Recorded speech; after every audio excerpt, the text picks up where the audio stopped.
In the world of myth dreams, legends stir beneath ancient skies, and every shadow holds a secret longing to be told. Here, gods walk alongside mortals, their voices woven through the wind and the flicker of distant constellations. Each myth is a dream, each dream a doorway to realms where heroes rise, fates are forged, and the impossible becomes reality. Step forward, let your imagination awaken, and let the stories of old guide you through realms unknown. Beneath the ancient cavern's cold stone, destiny hangs by a thread. Rhea's heart pounds as she listens for any sign of the tyrant's approach, her desperation matched only by her resolve. In the hush, the baby's small breath is a promise, a storm on the horizon. Every shadow seems to hold danger, but also hope. For in her arms lies the future king, hidden from fate's hungry jaws, awaiting the moment he will change the world forever.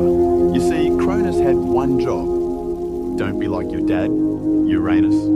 But of course, he did exactly that, overthrowing his father, becoming king of the Titans, and ruling with all the charm of a vengeful thundercloud. And then came a prophecy. One of Cronus's own children would rise and overthrow him. Years pass in whispers. You don't see Zeus grow up so much as you feel the air around him sharpen. The quiet cave where he once cried becomes a training ground for vengeance. His eyes, now storm-colored, carry the weight of 6 devoured siblings and a prophecy that won't sit still. And when he walks out of that cave as a young god, he's not just leaving Crete, he's heading straight for destiny. You follow Zeus across the sea, where he finds his first ally, Metis, the goddess of wisdom and cunning. She's clever, dangerously so. If Olympus were a chessboard, Metis would already be 10 moves ahead. Together, they craft a plan to free his siblings, not with thunder, but with trickery. Disguised as a humble cupbearer, Zeus infiltrates Cronus's court. You watch as the old Titan, bloated on power and pomegranate wine, demands another drink. Zeus hands him a golden goblet, and in it, a potion brewed to churn a stomach used to digesting gods. It takes only moments. And then, it happens. First, a cough, then a heave.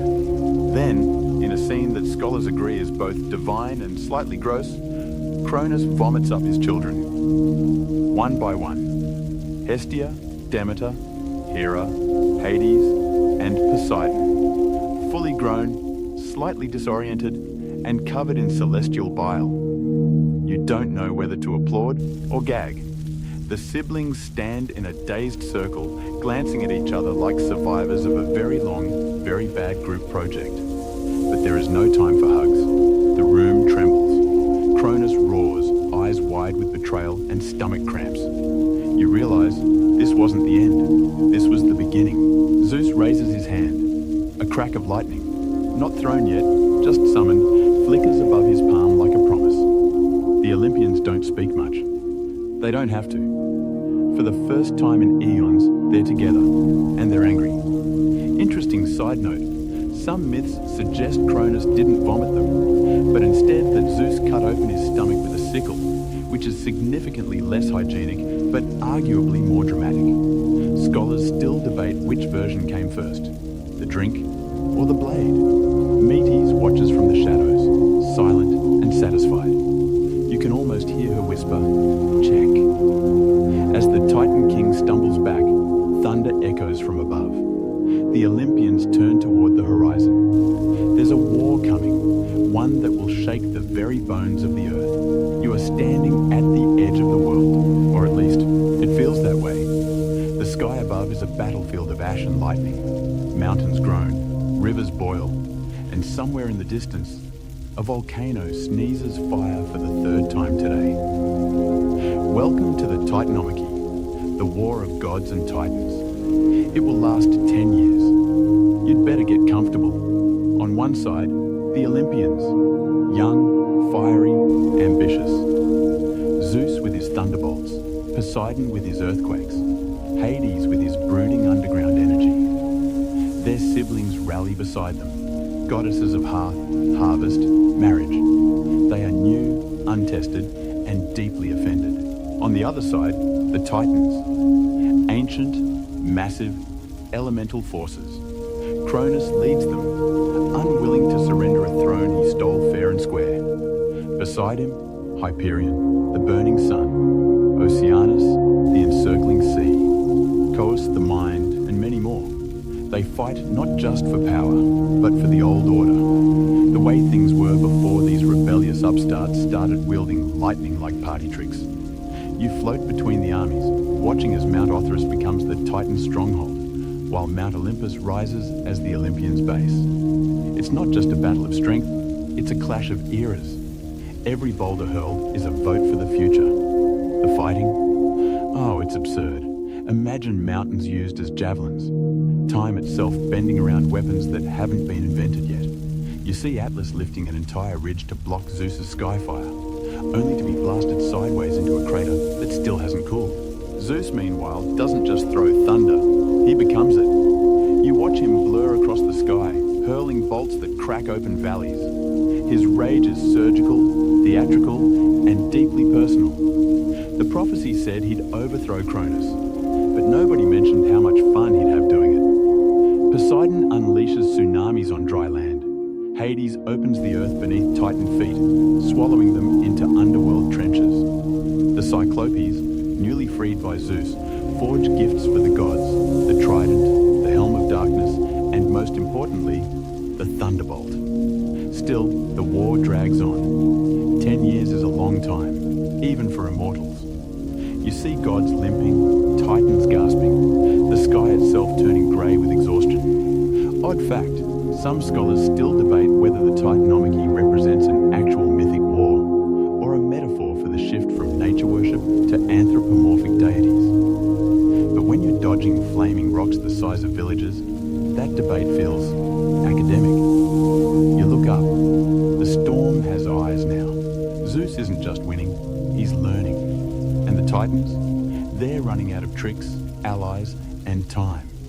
The end of the war is coming. You can feel it in your bones, like thunder before the rain. It doesn't end with a bang. Not at first. It ends with the air holding its breath.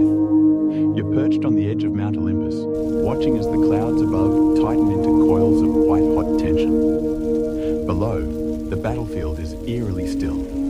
Titans and Olympians alike crouch behind crumbled cliffs and smoking craters, their armor cracked, their egos worse. Even Cronus, mighty, golden-eyed Cronus, seems to hesitate. He's never seen Zeus like this. Because today, Zeus isn't just the rebellious sun. He is the storm. It begins with a sound that's not quite thunder, not quite laughter, something in between. Zeus raises his hand. A thunderbolt forms, not one of the usual flashy ones he's been throwing like party favors. This one glows blue, pulses with power old enough to make even Gaia blink. He hurls it straight at Mount Olympus. The blast doesn't just break the mountain, it unthreads it. Stone evaporates into light. The shockwave flattens forests, reverses wind, and knocks you flat. When you stand up again, the Titan stronghold is a hollow scar on the earth. That's when everything unravels. Hades, now wielding a helmet that makes him invisible, a charming choice for a god who dislikes people, sneaks behind Titan lines and unseats their strongest generals. Poseidon cracks the earth beneath Oceanus, flooding the plains with saltwater miles inland. Hera and Demeter, don't let their harvest vibes fool you, tear through Titan ranks with divine fury and some very sharp vines. And Cronus? He fights like a god who knows he's already lost. The sky cries fire, the sea foams blood. You've never seen a war end like this, not with surrender, but with silence. The Titans fall. Not slain. No, immortals don't die easily, but bound, shackled, dragged by chains forged by Cyclopes, and buried deep in Tartarus, that yawning pit of unthinkable depth. Zeus doesn't gloat, not really, but there's a look in his eye, like a man who finally got the job his dad wouldn't give him. You remember, the prophecy said he would rise. It never said what he'd become. Quick fact, scholars still debate whether the imprisonment in Tartarus reflects an actual cultural shift, or simply a mythological storage closet for inconvenient immortals. The war is over. The Titans are gone. The world is quieter. And yet, there's something uneasy about it. Victory always echoes differently when it costs this much. You find yourself standing atop Olympus. Not just a mountain, but a throne carved from thunder. The war is over. The sky has cleared, yet the air still buzzes, like it's trying to remember what chaos felt like. This is where power settles, or at least pretends to. Zeus stands at the center, cloak flaring in the wind, not by magic, just by sheer dramatic timing. Around him, the newly victorious gods await their rewards. And rewards there are, divine real estate, to be specific. The world is divided. Zeus claims the heavens, of course. The sky, his playground, his weapon, his rightful domain. Nobody argues. Poseidon gets the sea. He's always liked storms anyway. Plus, tridents are basically oceanic lightning bolts. Fitting. And Hades? He draws the shortest straw. Literally, he gets the underworld, the shadowed land of the dead. No sea breeze, no sunlight, just ghosts and quiet. He doesn't complain, though. That's sort of his thing. The others, Hera, Demeter, Hestia, they shape what remains. Marriage, harvest, hearth, the soft pillars of civilization. Not flashy, but necessary. You can't thunderbolt your way through domestic life, apparently. And so, a new order rises. The Olympians build their palace atop the clouds. You can almost hear marble forming from mist.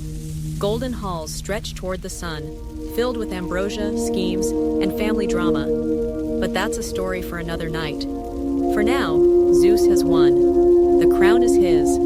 But here's the strange part. The war united them. The peace, not so much. Already, you can feel tensions bubbling. Poseidon's pride, Hades' isolation, Hera's simmering dissatisfaction. The seeds of future myths are being quietly planted while everyone else celebrates. Still, there's a moment, brief and fragile, where the world exhales. Birds sing, rivers run, mortals dream, and the gods rule. Interesting aside, scholars still debate whether the division of realms reflects early Greek societal hierarchies, or if it's just a poetic excuse to explain natural forces. Either way, it works. Zeus walks to the edge of Olympus, looking down at the mortal world below. For a second, you wonder if he misses the cave, the simplicity, the goat. But probably not. He lifts his hand. Lightning dances across the sky, not as a weapon, but a signature. The age of Titans has ended. The reign of Olympus has begun. And if you've enjoyed walking this path from chaos to crown, leave a comment telling me where and when you're listening from. The city, the hour, the myth you love most. I'd be honored to know which part of the world this story reached.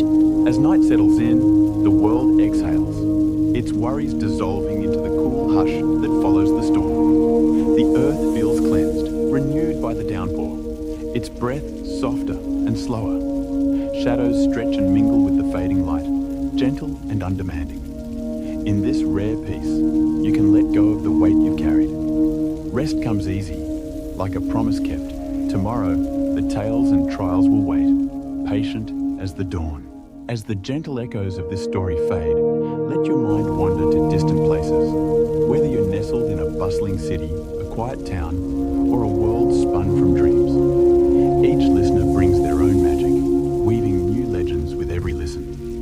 Wherever you are, and whatever time it is, know that you're part of something timeless. Sleep peacefully tonight, and remember, we'll be here, waiting to welcome you